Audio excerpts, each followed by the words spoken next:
Hi ನಮಸ್ತೆ ಎಲ್ಲರಿಗೂ ಮಧುರ ಚಾನಲ್ಗೆ ಸ್ವಾಗತ. ಇವತ್ತು ಅನ್ನದ ಜೊತೆ ತುಂಬಾ ರುಚಿಕರವಾಗಿರುವಂತಹ ಒಂದು ಒಣಮೀನಿನ ಸಾರಿನ ರೆಸಿಪಿನ ನಿಮ್ಮ ಜೊತೆ ಶೇರ್ ಮಾಡ್ಕೊಳ್ತಾ ಇದ್ದೇನೆ.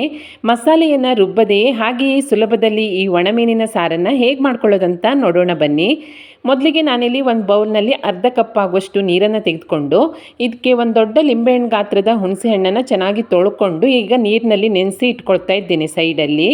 ನಂತರ 1 ಕಪ್ ಆಗುವಷ್ಟು ಒಣಮೀನನ್ನು ತೆಗೆದುಕೊಂಡು ನೋಡಿ, ಈ ರೀತಿಯಾಗಿ ಹೊಟ್ಟೆ ಭಾಗದಿಂದ ತಲೆ ಹಾಗೆ ಬಾಲವನ್ನು ಕಟ್ ಮಾಡಿ ಇದನ್ನು ಕ್ಲೀನ್ ಮಾಡ್ಕೊಳ್ಬೇಕು. ಈ ರೀತಿಯಾಗಿ ಹೊಟ್ಟೆಯಿಂದ ತಲೆ ಭಾಗ ಹಾಗೆ ಬಾಲವನ್ನು ಕಟ್ ಮಾಡಿ ನಾನು ಒಣಮೀನನ್ನು ಪೂರ್ತಿಯಾಗಿ ಕ್ಲೀನ್ ಮಾಡ್ಕೊಂಡಿದ್ದೇನೆ. ಇದನ್ನು ಇವಾಗ ಒಂದು 3 ರಿಂದ 4 ಸಲ ಸ್ವಚ್ಛವಾದ ನೀರಿನಲ್ಲಿ ತೊಳ್ಕೊಳ್ಬೇಕು. ಇದನ್ನು ಎಲ್ಲೆಲ್ಲೋ ಒಣಗಿಸಿರೋದ್ರಿಂದ ಧೂಳು ಕಸಕಡ್ಡಿ ಎಲ್ಲ ಇರುತ್ತೆ ನೋಡಿ. ಚೆನ್ನಾಗಿ ತೊಳ್ಕೊಂಡ ನಂತರ ಇದಕ್ಕೆ ಸ್ವಲ್ಪ ನೀರನ್ನು ಹಾಕಿ ಒಂದು 10 ರಿಂದ 15 ನಿಮಿಷ ಇದನ್ನು ನೆನೆಸ್ಕೊಂಡ್ಬಿಟ್ಟು ಸೈಡಲ್ಲಿ ಇಟ್ಕೊಳ್ತೀನಿ. ನಂತರ ಸ್ಟವ್ ಮೇಲೆ ಸಾರನ್ನು ಮಾಡಲಿಕ್ಕೋಸ್ಕರ ಒಂದು ಪಾತ್ರೆಯನ್ನು ಇಟ್ಕೊಂಡು ಇದಕ್ಕೆ ಒಂದು 2 ಸ್ಪೂನ್ ಆಗುವಷ್ಟು ಎಣ್ಣೆಯನ್ನು ಸೇರಿಸ್ಕೊಳ್ತಾ ಇದ್ದೇನೆ. ಎಣ್ಣೆ ಕಾದ ನಂತರ ಒಂದು 1/4 ಸ್ಪೂನ್ ಆಗುವಷ್ಟು ಮೆಂತ್ಯಕಾಳು, ಒಂದು ಅರ್ಧ ಸ್ಪೂನ್ ಆಗುವಷ್ಟು ಜೀರಿಗೆ, ಹಾಗೆ ಸ್ವಲ್ಪ ಸಾಸಿವೆಯನ್ನು ಸೇರಿಸ್ಕೊಂಡಿದ್ದೇನೆ. ಈಗ ಇದಕ್ಕೆ ಒಂದು 4 ರಿಂದ 5 ಎಸಳಾಗುವಷ್ಟು ಜಜ್ಜಿರುವಂತಹ ಬೆಳ್ಳುಳ್ಳಿ ಹಾಗೆ ಸ್ವಲ್ಪ ಕರಿಬೇವಿನ ಸೊಪ್ಪನ್ನು ಸೇರಿಸ್ಕೊಂಡು ಒಗ್ಗರಣೆಯನ್ನು ಚೆನ್ನಾಗಿ ಹುರ್ಕೊಳ್ಬೇಕು. ಅನ್ನದ ಜೊತೆ ಅಂತೂ ಈ ಒಣಮೀನಿನ ಸಾರು ತುಂಬಾ ರುಚಿಯಾಗಿರುತ್ತೆ. ಒಗ್ಗರಣೆ ಎಲ್ಲವೂ ಚೆನ್ನಾಗಿ ಫ್ರೈ ಆದ ನಂತರ ಉದ್ದಕ್ಕೆ ಹೆಚ್ಕೊಂಡಿರುವಂತಹ ಒಂದು ಈರುಳ್ಳಿಯನ್ನು ಸೇರಿಸ್ಕೊಂಡು ಈರುಳ್ಳಿ ಸ್ವಲ್ಪ ಮೆತ್ತಗಾಗುವ ತನಕ ಇದನ್ನು ಚೆನ್ನಾಗಿ ಎಣ್ಣೆಯಲ್ಲಿ ಫ್ರೈ ಮಾಡ್ಕೊಳ್ಬೇಕು. ಒಂದು 3 ರಿಂದ 4 ನಿಮಿಷ ಹುರ್ಕೊಂಡ್ರೆ ನೋಡಿ ಈರುಳ್ಳಿ ಕೂಡ ಮೆತ್ತಗಾಗಿ ಚೆನ್ನಾಗಿ ಫ್ರೈ ಆಗಿದೆ. ಇವಾಗ ಇದಕ್ಕೆ ನಾನು ಚಿಕ್ಕದಾಗಿ ಹೆಚ್ಕೊಂಡಿರುವಂಥ ಒಂದು ಟೊಮೆಟೊವನ್ನು ಕೂಡ ಸೇರಿಸ್ಕೊಳ್ತಾ ಇದ್ದೇನೆ. ಟೊಮೆಟೊವನ್ನು ಸೇರಿಸ್ಕೊಂಡು ಈರುಳ್ಳಿಯ ಜೊತೆಗೆ ಒಮ್ಮೆ ಮಿಕ್ಸ್ ಮಾಡಿಕೊಂಡು ನಂತರ ಇದಕ್ಕೆ ಒಂದು 1/4 ಸ್ಪೂನ್ ಆಗುವಷ್ಟು ಅರಿಶಿಣ ಹಾಗೆ ಖಾರಕ್ಕೆ ತಕ್ಕಷ್ಟು ಖಾರದ ಪುಡಿ, ನಾನಿಲ್ಲಿ ಒಂದು 2 ಸ್ಪೂನ್ ಆಗುವಷ್ಟು ಖಾರದ ಪುಡಿಯನ್ನು ಸೇರಿಸ್ಕೊಳ್ತಾ ಇದ್ದೇನೆ. ನೀವು ಖಾರಕ್ಕೆ ಅನುಗುಣವಾಗಿ ಸೇರಿಸ್ಕೊಳ್ಳಿ.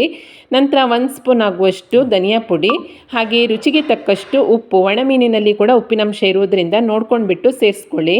ಇದೆಲ್ಲವನ್ನು ಸೇರಿಸ್ಕೊಂಡ ನಂತರ ಟೊಮೆಟೊ ಈರುಳ್ಳಿಯ ಜೊತೆಗೆ ಚೆನ್ನಾಗಿ ಒಂದು 2 ನಿಮಿಷದ ಕಾಲ ಈ ರೀತಿಯಾಗಿ ಮಿಕ್ಸ್ ಮಾಡ್ಕೊಳ್ಬೇಕು.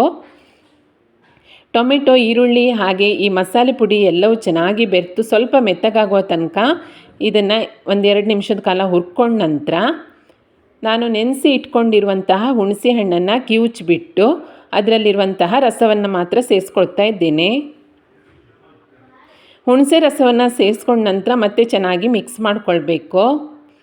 ನಂತರ ನಿಮಗೆ ಸಾರು ಎಷ್ಟು ತೆಳ್ಳಗೆ ಬೇಕೋ ನೋಡ್ಕೊಂಡ್ಬಿಟ್ಟು ನೀರನ್ನು ಸೇರಿಸ್ಕೊಳ್ಬೇಕಾಗತ್ತೆ. ನಾನಿಲ್ಲಿ 1 ರಿಂದ 1.5 ಗ್ಲಾಸ್ ಆಗುವಷ್ಟು ನೀರನ್ನು ಸೇರಿಸ್ಕೊಂಡು ಮತ್ತೆ ಚೆನ್ನಾಗಿ ಮಿಕ್ಸ್ ಮಾಡಿ ಉಪ್ಪು ಖಾರವನ್ನೆಲ್ಲ ಚೆಕ್ ಮಾಡ್ಕೊಳ್ಬೇಕು. ಉಪ್ಪು ಖಾರ ಏನಾದರೂ ಕಡಿಮೆ ಇದ್ದರೆ ಸೇರಿಸ್ಕೊಂಡು ಇದನ್ನ ಒಂದು ಕುದಿ ಕುದಿಸ್ಕೊಳ್ಬೇಕು ನೋಡಿ.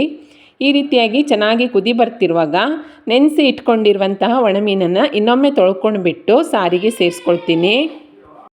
ಒಣಮೀನನ್ನು ಸೇರಿಸ್ಕೊಂಡ ನಂತರ ಸಾರಿನ ಜೊತೆ ಚೆನ್ನಾಗಿ ಮಿಕ್ಸ್ ಮಾಡಿಕೊಂಡು ನಂತರ ಇದಕ್ಕೊಂದು ಪ್ಲೇಟನ್ನು ಮುಚ್ಚಿ ಚೆನ್ನಾಗಿ ಕುದಿಸ್ಕೊಳ್ಬೇಕು.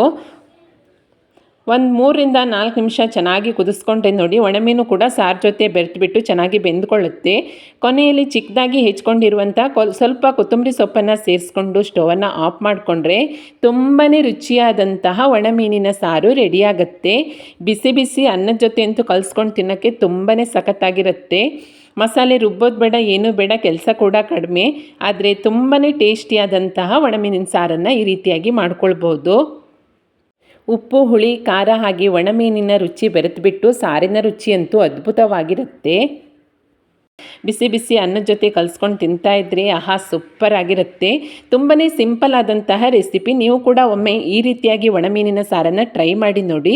ರೆಸಿಪಿ ಇಷ್ಟ ಆದಲ್ಲಿ ಲೈಕ್ ಮಾಡಿ ಹಾಗೆ ಶೇರ್ ಮಾಡಿ. ಹೇಗಾಗಿದೆ ಅಂತ ಕಮೆಂಟ್ ಮಾಡಿ ತಿಳಿಸಿ. ಹೊಸದಾಗಿ ನಮ್ಮ ಚಾನಲ್ ನೋಡ್ತಾ ಇದ್ದರೆ ಸಬ್ಸ್ಕ್ರೈಬ್ ಮಾಡ್ಕೊಳ್ಳಿ. ಸಿಗೋಣ ಮುಂದಿನ ರೆಸಿಪಿಯಲ್ಲಿ. Thank you for watching.